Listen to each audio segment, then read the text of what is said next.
Hey, what's up, guys? It's spooky. So, tonight I have rainy night horror stories for you guys. And the funny thing is that I'm recording these right now while it's bright and sunny outside. Not exactly scary. So I just hope that when one of you watch this video that there's a thunderstorm or at least it's raining outside. But yeah, so do what you gotta do.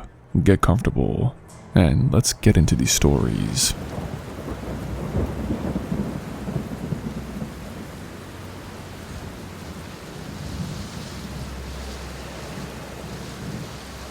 I'm a 27-year-old woman, and I live alone in a small 2-bedroom house just outside of town. I bought it last year after saving for almost 5 years, and even though it's nothing fancy, it is mine. It's quiet here. Just a few neighbors, some woods behind the house, and a park down the street where I like to run in the mornings. And after many years of renting noisy apartments in the city, the quiet felt like such a relief. My friends joke that my life is boring, but honestly, I like it that way. This happened last October, on one of those nights where the rain just wouldn't stop. I'd worked a long shift at the dental office, where I'm an assistant, and got home a little after 8 o'clock. The storm had been steady all afternoon, but by the time I was driving, it was pouring so hard, my wipers could barely keep up. By the time I parked, I was drenched from that short sprint from my car to the front door. I remember tossing my wet clothes in the dryer, changing into pajamas, and heating up leftover pasta for dinner. My plan was to spend the night on the couch with Netflix and maybe fall asleep early. I even texted my best friend that I was officially in for the night, joking that I was hibernating until morning. Around 9:30, my phone rang. It was a blocked number. I don't answer those, so I let it ring. 5 minutes later, it rang again. Same thing, a blocked number. I muted the TV and stared at my phone. 2 calls in 5 minutes didn't feel random, but I brushed it off, figuring it was probably spam or someone misdialing. At 9:45, it rang again. This time I answered. At first there was nothing but static. Then, underneath the static, I heard something that made my stomach tighten. I heard rain. Not faint noise, but heavy, steady rain, like someone was standing outside during the same storm I was sitting through. "Hello?" I said, but there was nothing. I hung up and tried to forget about it.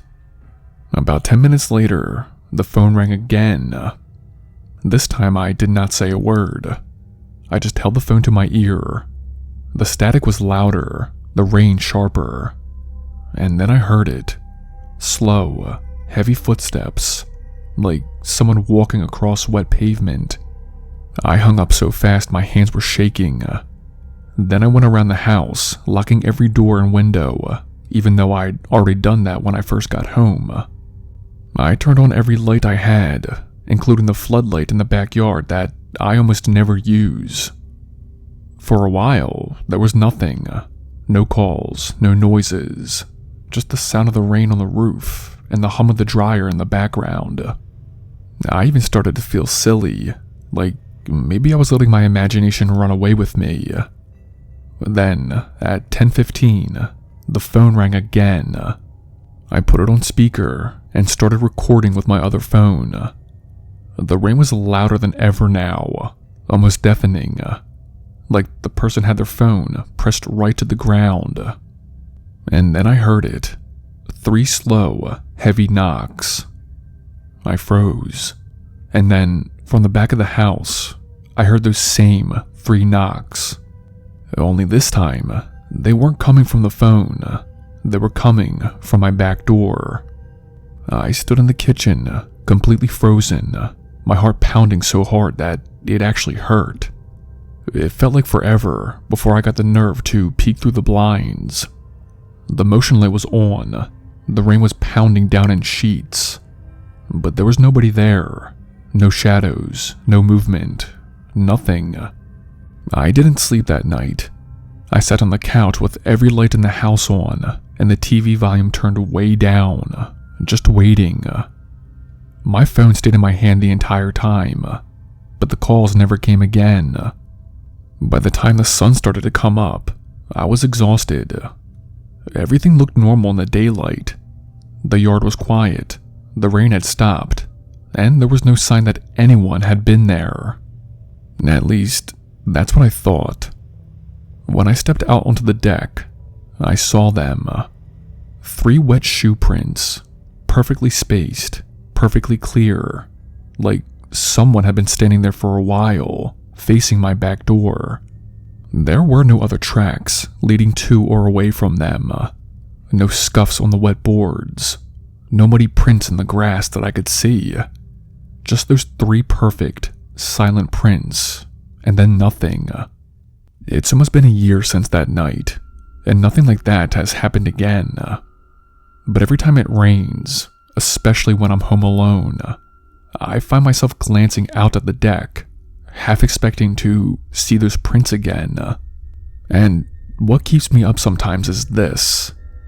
Whoever it was that night, they were close enough to hear the exact same storm that I was.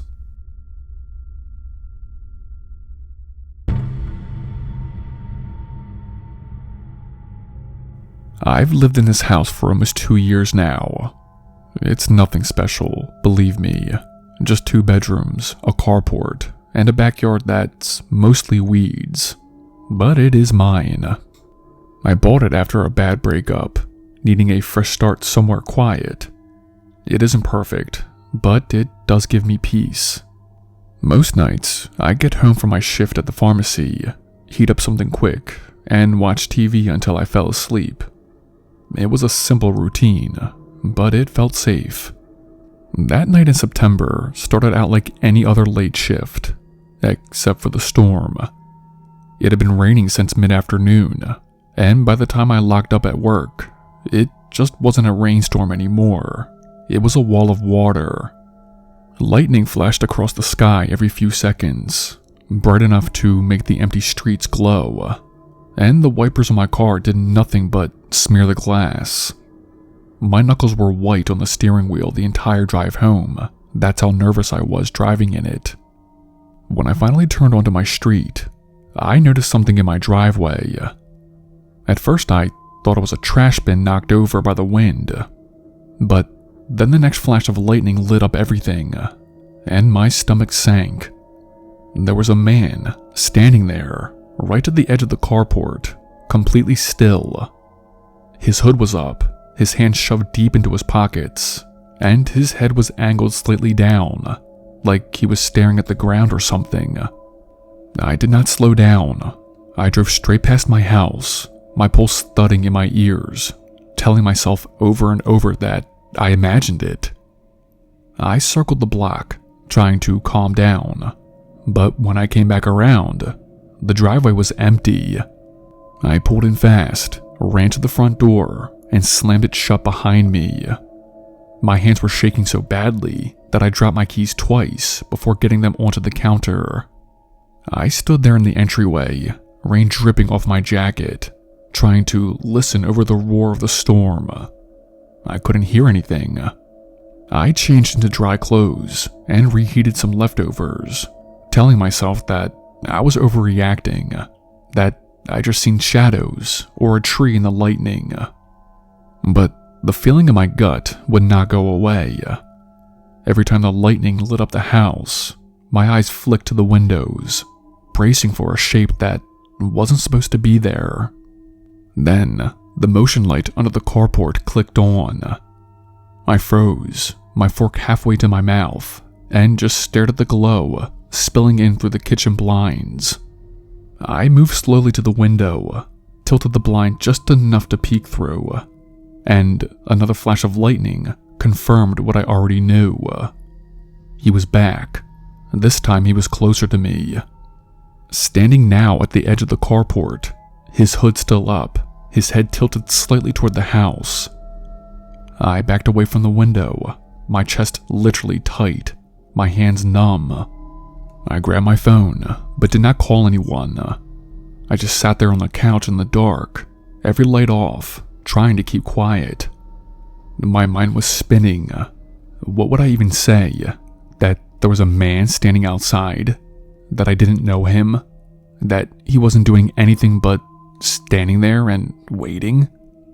The motion light went out, and for a few minutes, there was nothing but the sound of the rain hammering the roof. Then I heard it. The back door. It didn't slam or creak, just that quiet sound it makes when it isn't latched all the way. I'd come in soaked and hadn't locked it. My stomach dropped, and before I could move, I heard footsteps. Slow, deliberate footsteps on the hallway rug. I wanted to run, to scream, to do something, but my body physically wouldn't move.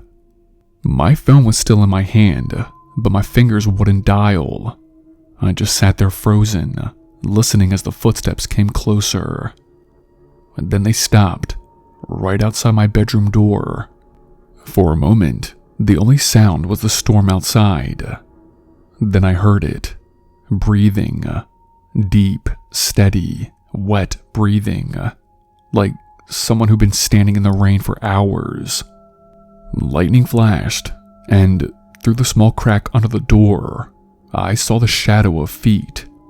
I clamped a hand over my mouth and stayed as still as I could. The breathing went on for what felt like forever. Then, slowly, the footsteps started again, moving away down the hallway, and then nothing. I sat there until the first gray light of morning slipped through the blinds, my body stiff from fear, my mind completely numb. The hallway was empty. The back door was closed, but not locked, just resting against the frame like it had been nudged shut. I don't know how he got in without forcing it. There was no damage, nothing missing, nothing out of place, no sign that anyone had ever been there at all. But I know what I heard. I know what I saw in the crack under the door. I did not tell anyone for a few days. When I finally did, I mentioned it to the neighbor across the street, almost like a joke, like, "You ever see anyone weird hanging out around here?" My neighbor seemed frozen for a second. Then she told me that around that same time the thunderstorm happened, maybe just after midnight, her motion light had gone off too. She hadn't seen anyone, but when she checked in the morning, there were wet footprints leading up to her porch steps, stopping at her door, and then turning back toward the street. I don't think I'll ever sleep the same way again. Every time it storms now, I lock that back door the second I step inside, and sometimes, even in perfect weather, I find myself double-checking it just to be sure. Because someone was in my house that night, and the worst part is knowing that they might have been in my neighbor's too.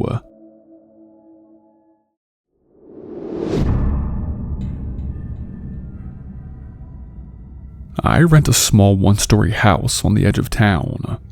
It's older, a little drafty in the winter, and the floors creak if you walk too fast, but it works out for me. It's quiet, close to work, and most nights I keep a podcast or music playing just to keep the place from feeling too empty. That smart speaker in the kitchen was one of the first things that I bought when I first moved in. This happened last November, on a Friday night, when a storm rolled in hard enough to rattle the windows. I'd picked up takeout on my way home from work, and by the time I pulled into the driveway, the rain was coming down so heavy I had to sit in the car for a minute to psych myself up for the run to the door. Lightning lit up the whole street, and thunder followed so loud it felt like it shook the ground. Inside, I kicked off my soaked shoes, dropped the takeout bag on the counter, and changed into dry clothes. It felt good to be home, warm and dry, while the storm outside pounded the roof. I ate, scrolled through my phone for a while, and by 9 o'clock, I was rinsing my plate in the sink, just letting the noise of the storm fill the background. That's when the speaker chimed on. It wasn't the first time it had picked up something by mistake, so I did not think much of it at first. I expected it to start reading out the weather or telling me about traffic, but instead, I heard something that made me stop mid-step. It was my voice. It was soft and muffled, but I recognized it instantly. It was something I'd said the day before, asking the thing to set a timer. I stared at it for a few seconds, told it to stop, and the light went out. I told myself it was a glitch and went back to cleaning up. 5 minutes later, the chime sounded again. This time it wasn't faint. My voice came through, clear, but instead of a timer request, it was saying my own name, over and over. I yanked the plug out of the wall and shoved the speaker to the other side of the counter.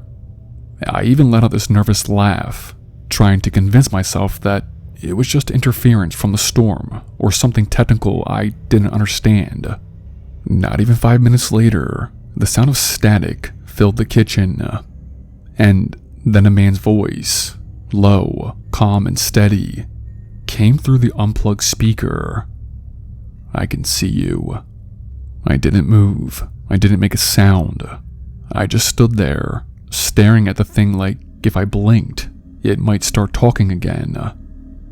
When it stayed quiet, I picked up my phone and walked through the house, checking each room like an idiot, even though I knew no one was there. Well, I did not sleep that night. I sat in the living room with the TV on low, the rain still pounding on the roof, and told myself there had to be an explanation. Maybe a signal bouncing off something, maybe someone messing with my Wi-Fi, maybe anything but what it felt like. By 3 a.m, I was exhausted.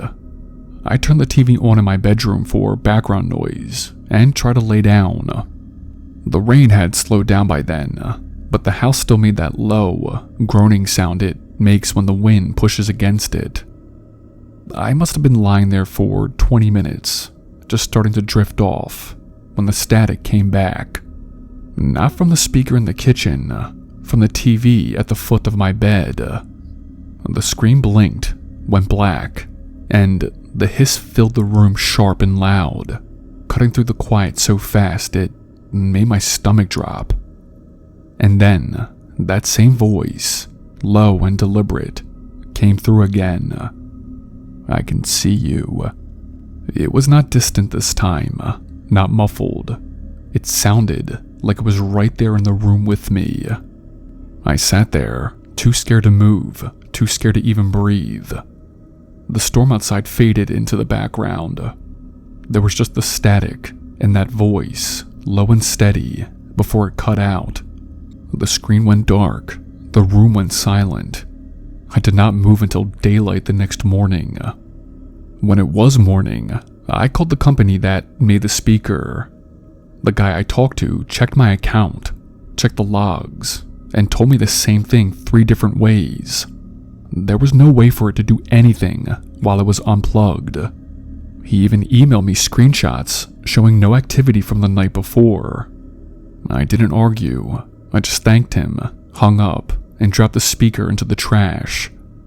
It's been months, and I still can't explain it. I don't try to anymore. I also got rid of the TV in my bedroom and moved my new speaker into a drawer where it stays unplugged. I tell myself it's over, that it was some 1 in a million technical thing I'll never understand. But sometimes, when the weather turns and the sky goes dark, I catch myself looking at that empty corner of the counter where the speaker used to sit.